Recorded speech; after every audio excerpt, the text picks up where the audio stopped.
Então tá, vamos caminhar um pouco agora então, vamos para o quarto século. A igreja no quarto século.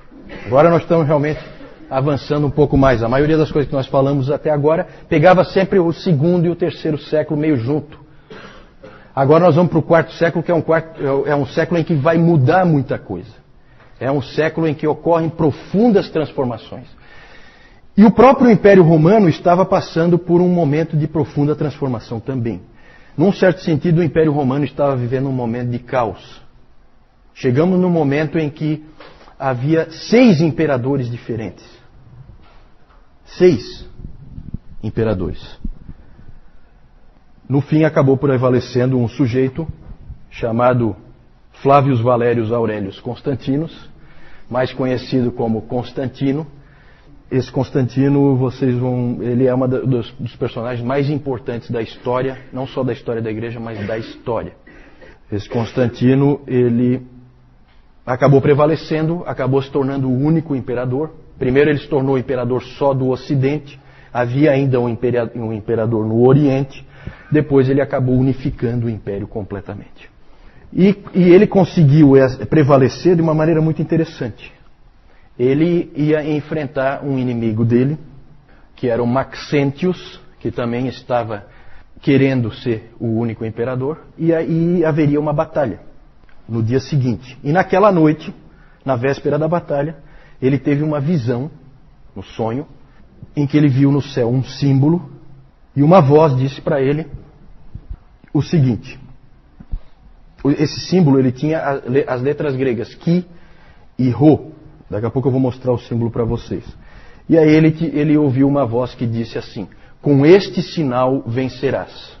O que ele fez no dia seguinte, no dia da batalha? Ele acordou, botou a turma dele para trabalhar e colocou aquele símbolo em todos os escudos, em todas as bandeiras do exército dele. E aí, na famosa batalha da Ponte Milvio, é o nome da ponte onde a batalha ocorreu, nessa batalha ele realmente prevaleceu contra um exército muito maior do que o dele. E aí ele atribuiu essa vitória à visão que ele teve. Em 313 ele entrou em acordo com e aí ele se tornou o imperador único do Ocidente. Em 313, um ano muito importante na história da igreja, em 313 ele entrou em acordo com o imperador do Oriente, que era o Galério, para que cessassem as perseguições aos cristãos. Depois nós vamos ver aquele símbolo ali, esse símbolo é chamado de Labarum. E esse símbolo das letras Ki e Rho são as 2 primeiras letras de Cristo. Então ele atribuiu aquela vitória a Cristo. E aí por isso então ele começou a favorecer os cristãos. E aí ele entrou em acordo com o Galério para que cessassem as perseguições aos cristãos, e em 313 então foi publicado o Edito de Milão, o famoso Edito de Milão, que é o que define o fim das perseguições. Na verdade, no Oriente ainda continuou havendo perseguição, tá? O Galério assinou, mas acho que ele não estava tão a fim de cumprir assim, e acabou continuando a perseguição. Inclusive os mártires de Sebaste, se não me engano, foi no ano 320 que eles morreram. Por isso que as perseguições ali a gente coloca do ano 60 até o ano 320. O Edito de Milão não estancou de vez ali as perseguições. Mas já estava, né, a coisa estava indo. No Ocidente passou a haver total liberdade para exercer a fé cristã. A coisa mudou assim. Vocês imaginam como é isso? Um monte de gente morreu anteontem. E agora, de repente, todo mundo pode livremente se dizer cristão. É uma transformação brutal. Uma coisa assim que muda tudo. No ano 324, Constantino acabou tomando o controle do império inteiro. E aí ele levou a capital do império para uma outra cidade. Deixou de ser Roma, a capital do Império Romano. Para onde que ele levou? Quem sabe? Para Constantinopla. Como é que chamava a cidade? Porque Constantinopla foi ele que deu, né? Claro, humildemente, né? O nome da cidade não era esse. Como é que chamava a cidade? Bizâncio, isso mesmo, Francisco. Ele levou para a cidade de Bizâncio, e lá então ele reconstruiu a cidade, claro, para ficar à altura do imperador, construiu um monte de monumentos, aquela coisa toda, e chamou a cidade de Constantinopla. Quem já viu Constantinopla num mapa, hoje é Istambul, né? você vai ver que ela é extremamente estratégica, porque ela fica no ponto de encontro da Ásia com a Europa. E o grande inimigo dos romanos naquele tempo eram os persas que vinham do Oriente. Então ele estrategicamente levou, como ali havia muito problema, ele levou a sede do império mais para o Oriente. E isso aí vai ter consequências para a igreja, tá? Tudo tem consequências. Já vamos ver isso aí. Até a mudança de Roma para Constantinopla vai afetar a igreja profundamente. A pergunta é a seguinte: Constantino era um cristão? Isso aí é difícil de dizer. Ele, ao longo da vida dele, ele sempre viveu uma vida que se poderia dizer subcristã, né? A vida dele não correspondia à fé que tinha. Evidentemente que ele não era disciplinado como o povo comum, porque ele era o imperador e todo mundo era grato a ele. E aí nós vamos ter figuras como esse Eusébio de Cesareia, que... Bom, depois eu falo do Eusébio. Mas ele sempre foi confuso no seu entendimento da fé. Ele dizia que Jesus Cristo tinha salvo ele dos seus pecados, mas ele sempre interferia na igreja. Quando ele dava um palpite, normalmente era errado. Então o entendimento dele era precário. Ele originalmente era um adorador do Deus Sol, como geralmente as tropas romanas eram. Então é difícil dizer. Ele na verdade nunca se batizou. Ele foi batizado só no ano da sua morte. Então deixaram para a última hora. Talvez também por causa daquele pensamento, sabendo que ele não vai cumprir nada mesmo. Então vamos deixar para lavar os pecados dele na última hora, quando ele não puder mais cometer. Eu acho que isso aí a igreja já tratou de fazer assim, porque viram que ele tratava os seus inimigos com extrema crueldade, não foi diferente dos outros, né? Só que agora os cristãos não são mais os inimigos. Então os cristãos escaparam, né? Uma coisa a gente pode dizer com certeza: se ele era cristão ou não, a gente não sabe direito. Mas uma coisa é clara: Constantino não somente tolerou a fé cristã, mas ele fez de tudo para fortalecê-la. Constantino auxiliou de todas as maneiras que ele podia a fé cristã. Algumas coisas que ele fez: ele livrou todos os oficiais das igrejas, os presbíteros, de qualquer tipo de trabalho. Eles passaram então a se dedicar somente à igreja. Passou a ser então a ideia do clero profissional. Eles passam a viver do fato de serem presbíteros. Uma coisa que ele trouxe e que continua vigente no Império Romano atual, né, porque o Império Romano parece que não acabou. Na verdade, nós continuamos com as mesmas coisas que foram implantadas pelos imperadores estão aí, como por exemplo nós aqui hoje. Foi ele que instituiu que o domingo, o dia do Senhor, é um dia livre. Ninguém deve trabalhar nesse dia. Se nós estamos aqui hoje, e a gente não precisa vir no canto do galo, né, Moisés? Senão nós teríamos que vir aqui 4 da manhã, na hora do banho de rio, né, João? Nós teríamos que estar aqui para o culto e depois nós íamos, cada um para o seu local de trabalho. As crianças iam para a escola e assim seria, não fosse esse sujeito. Isso continua vigente em todos os países que foram cristianizados, certo? Foi ele que implantou isso, com a sua autoridade, com o seu poder. Que mais? Ele começou a construir as grandes igrejas, as grandes catedrais. Então todas aquelas grandes igrejas, a ideia vem dele. Ele tinha poder para isso, tinha força para isso, tinha recursos para isso. E aí ele foi quem introduziu esse tipo de coisa. E na mesma época de Constantino viveu um sujeito importante, esse aí, Eusébio de Cesareia, também é considerado um pai da igreja.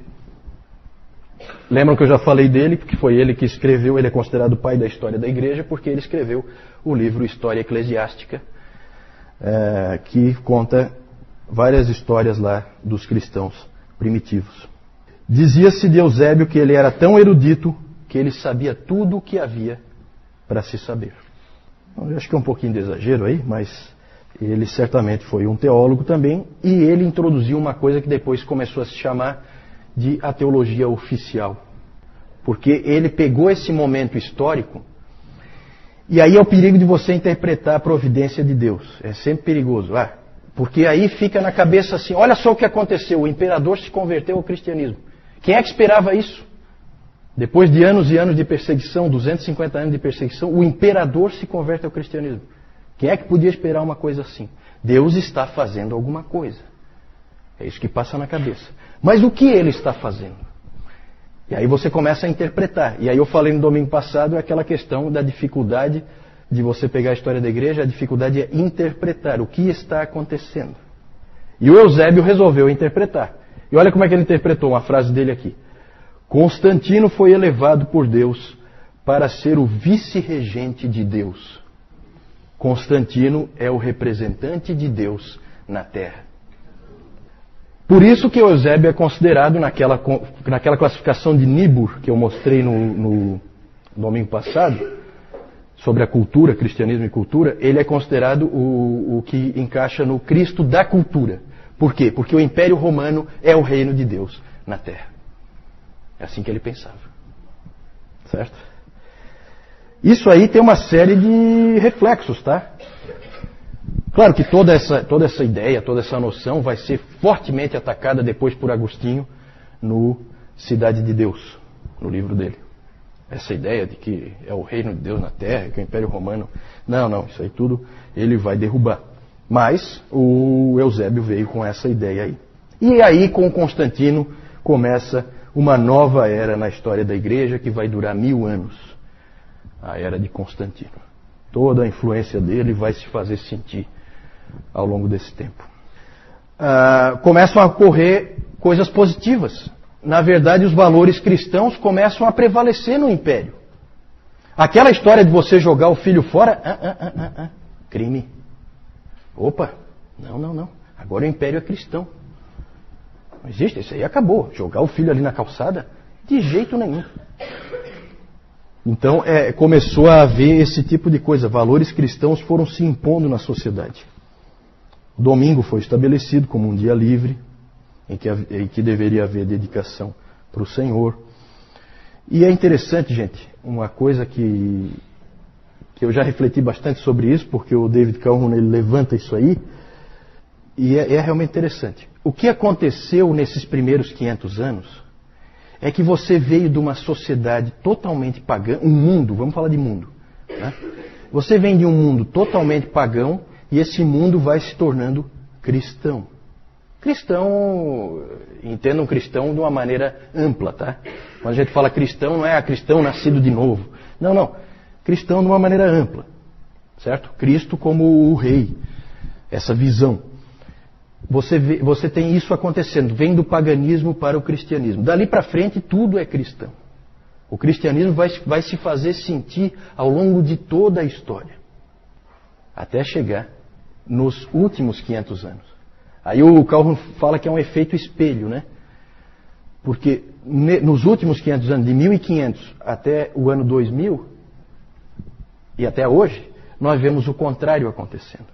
O mundo passa depois de 1000 anos, o mundo passa a progressivamente deixar de ser cristão e passa a voltar a ser pagão. Nós estamos vivendo isso hoje. Será que é à toa que você hoje tem o aborto defendido livremente? O homossexualismo voltando com tudo? Não que não houvesse perversões sexuais ao longo desse tempo todo. Claro que sim. Mas tinha que ser uma coisa de alcova, escondida. Hoje não, hoje é bonito. Bonito. A pornografia está aí. Então por quê? Porque nós estamos voltando ao paganismo. Interessante, essa é uma reflexão interessante para você fazer com calma. É uma coisa que impressiona na história da igreja. O tempo em que a gente vive é um tempo muito diferente de outros tempos da história da igreja, em alguns aspectos. Muitas consequências negativas também da conversão, entre aspas, de Constantino. O Peter Brown, ele usa uma expressão em que ele fala da conversão do cristianismo. Que não é o império que se converte ao cristianismo, é o cristianismo que se converte ao império. Certo? Então o cristianismo perdeu alguma coisa aí. E um historiador disse, aí para a gente entender um pouco mais, né? Porque a gente vai começando a ver agora o quê? A gente vai começando a ver a igreja cada vez mais buscando o quê? Riquezas, luxo, glória, poder. Foi sempre assim? Começou assim? Aquele grupo de pescadores que seguiam um carpinteiro? Não. Agora é o império. Agora o padrão é o padrão do imperador.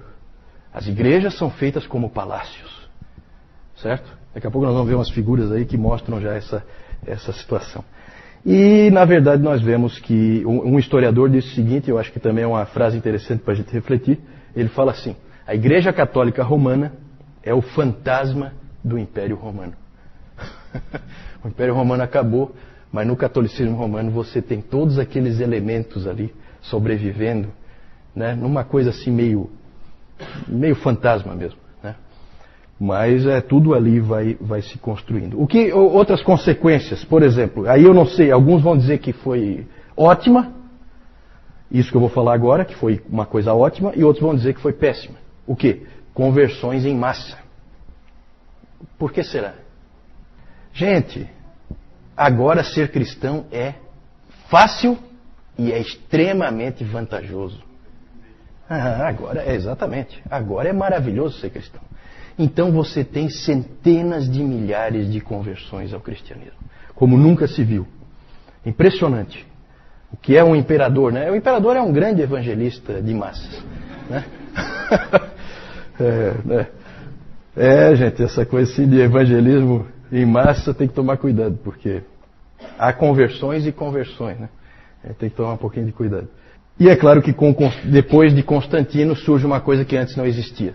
Existiam heresias, existiam gente que entendia as coisas erradas, mas não existia uma coisa chamada nominalismo. O que é nominalismo? Cristão nominal, cristão só de nome, que não tem compromisso nenhum com Cristo, não tem compromisso nenhum com a fé cristã. Mas vai à igreja todo domingo, certo? E vai sempre prestar aquela reverência verbal a um Deus que na verdade ele não adora, ele não está nem aí, porque para ele é interessante. E aí a gente vê de novo o fantasma do Império Romano, né, no que a gente vê normalmente no catolicismo romano. Pode seguir aí. Eu não vou gastar tempo aqui, mas eu acho que a gente não pode deixar de falar, para a gente não passar a ideia de que a igreja só existia no Império Romano. Tá? A igreja fora do Império, no quarto século, o que nós temos ali? Na Ásia, o centro da igreja, a igreja mais forte na Ásia, está na Pérsia. Existia uma igreja forte, fora do Império Romano, lá na Pérsia. Essa igreja passou a ser perseguida violentamente aí no quarto século. É interessante porque no que cessou a perseguição no Império Romano, começou na Pérsia. Talvez até pela própria cristianização do Império Romano, os persas que eram inimigos dos romanos podem ter feito essa associação de que cristãos são romanos e, portanto, são nossos inimigos. E aí houve uma das maiores, talvez a maior perseguição que já ocorreu em massa, né, perseguição em massa da história da igreja. Existem estimativas de que 190 mil cristãos persas tenham sido mortos nessa grande perseguição no quarto século na Pérsia. Isso é bem mais do que todos os mortos nos 250 anos de perseguição no Império Romano. E o interessante é que esses cristãos ali da Pérsia normalmente foram bem mais fiéis do que os cristãos lá do Império Romano. Eles apostataram muito menos, foram muito mais fiéis, na média. Claro que a gente conhece poucas histórias, porque nós temos registros principalmente do Império Romano. De novo, aquela seletividade, a gente só consegue contar o que a gente tem, e o que a gente não tem é um problema. Na África também, fora do Império Romano, alguns lugares na África eram Império Romano, como nós já vimos. O norte da África todo, Tertuliano era africano, Agostinho era africano, o Cipriano era africano, você tem um monte de gente ali. Então todo o norte da África ali é Império Romano. O Egito é Império Romano. Mas mais para baixo ali do Egito, você tem o reino de Axum, que é a Etiópia, hoje é Etiópia, que não é Império Romano. E você tem mais para baixo ainda, mais a sul, você tem a Núbia, que hoje é o Sudão, aquela região ali onde é o Sudão. esses países aí foram cristianizados. São histórias interessantes, a gente não tem tempo para ficar vendo, né? Mas é muito bacana.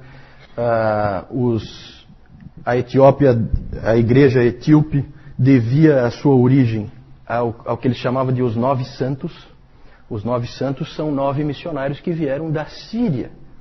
Então é bacana essa coisa mundial, né? 9 missionários da Síria vieram e evangelizaram um país inteiro, um reino inteiro, que é esse reino de Axum. A Núbia também foi, aí eu não sei exatamente quem é que alcançou, mas também havia cristianismo ali. Na Etiópia persiste essa igreja até hoje, é uma igreja separada, né? Ela tem uma história separada, ela é diferente. Na Pérsia também existe essa igreja. Vocês lembram na época da guerra do Iraque, que se dizia lá, vinha aquele Tariq Aziz, ele vinha fazer um pronunciamento e ele não era muçulmano, ele era cristão, certo? Só que ele não é um cristão evangélico ou católico ou nada disso, ele é cristão dessa igreja da Pérsia, lá do, sabe? É uma igreja completamente à parte, ela não passa pela história que nós passamos, então é diferente. A igreja na Núbia foi praticamente destruída, desapareceu, né? Ali houve principalmente perseguição da parte dos judeus. Volta só um pouquinho aí, eu só quero falar mais uma coisa. A ida de Constantino, eu falei antes que a ida de Constantino para Constantinopla, ele sai de Roma, leva o império, a sede do império para Constantinopla. Mais ou menos como o Juscelino, que levou a capital, que era Rio de Janeiro, levou para Brasília. Então aconteceu uma coisa parecida no Império Romano, só para comparar. E isso aí fez com que em Roma, que era a grande cidade, gerasse um vácuo de poder, né? Ali sempre foi sede de poder e agora ficou assim. Tinha lá um subimperador, mas não era a mesma coisa. Ficou assim uma carência ali daquela cidade de poder, de ter ali alguém que fosse realmente poderoso. Adivinha quem que ocupa esse vácuo? O que vocês acham? Quem? O Papa, né? O Papa. Que aí o bispo ali, bispo é pouco, né? Bispo tem em toda a cidade. Isso é coisa pequena. Isso é coisa para qualquer um, né? Então começam a acontecer essas coisas interessantes aí. Tudo tem uma explicação histórica. Pode passar? Só aqui rapidamente, esse aqui é o Lábarum, né? Aquele símbolo. Aqui é um quadro, evidentemente, do Constantino. Lá no cantinho está o Lábarum. Então ele vendo, com este sinal vencerás. Lá a batalha da Ponte Milvio, né? Como o artista simbolizou, com uma ajuda de anjos e tal. Tudo isso aí é só arte, né? Pode passar? Aí nós já vemos a influência, né, do Império sobre a Igreja. Aquilo que o Peter Brown chamou de conversão do cristianismo. O cristianismo se convertendo a alguma outra coisa que não é cristianismo. A gente vê, por exemplo, como é que começa a ser a ceia, certo? Cálice de ouro, bandeja de ouro cravejada de pedras preciosas, certo? Olha só, né? Aqui, esse símbolo aí, ó, da época, né? Você tem Jesus Cristo entregando uma chave para quem? Para Pedro, e entregando um estandarte para quem? Constantino, né? Teologia oficial. Um sarcófago de um cristão, certo? Quanto é que vocês acham que custa para você contratar um artista para fazer todo esse entalhe aqui, certo? Né? No teu leito de morte. Então começou essa coisa, luxo, pompa, riqueza, poder. Entrou na igreja. Vamos lá. Esse é o Eusébio de Cesareia, só, claro, simbolizado aí por uma figura. Vamos lá. Vamos falar agora, trocando alguma dúvida aí, nessa questão do quarto século? Não sei. A pergunta é se consta na batina dos padres esse símbolo ali, o Lábarum. Pode ser, eu até vou investigar isso aí. Pergunta interessante. Vamos ver. A pergunta da Jussara é sobre a Igreja Ortodoxa. Como é que, em que pé que está essa história de Igreja Ortodoxa, a Igreja Oriental, né? Na verdade, ainda é uma igreja única, mas começam a haver traços aí de problemas. A Igreja Oriental, ela é diferente. Ela já tem características diferentes, culturalmente ela é diferente. Mas aqui, o próprio fato do imperador ir para Constantinopla, ou seja, ele ir para o Oriente, certo? Ainda mantém uma boa unidade, certo? Ainda não é o momento em que elas vão se separar. Na verdade, há um prestígio ao patriarca de Constantinopla pelo fato do imperador agora estar ali, na cidade dele, e não mais em Roma. Certo? Ele veio para o Oriente. Né? Então, aí nós vamos falar bastante, tá, da Igreja Ortodoxa, né, um pouquinho mais para frente. Tá?